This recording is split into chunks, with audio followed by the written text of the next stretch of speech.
ముఖ్యంగా మన రాష్ట్రం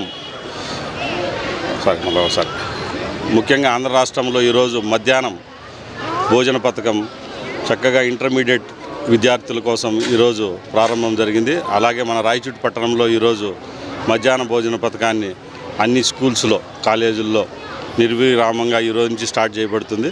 ఈ అవకాశాన్ని కల్పించిన మన ముఖ్యమంత్రి వర్యులు నారా చంద్రబాబు గారికి మరియు ఆయన తనయులు యువ నాయకులు లోకేష్ బాబు గారికి మా రాయచూటి ప్రజల తరపున, మళ్ళీ విద్యార్థుల తల్లిదండ్రుల తరపున, రాజకీయ నాయకుల తరపున, ప్రజల తరపున అందరి తరపున వాళ్ళకి మా హృదయపూర్వక నమస్కారాలు తెలియజేసుకుంటూ, ముఖ్యంగా ఈరోజు అన్ని విద్యార్థులు 1వ తరగతి నుంచి 10వ తరగతి వరకు ఇన్ని రోజులు అందరికీ మధ్యాహ్నం పథకం ఇచ్చాము.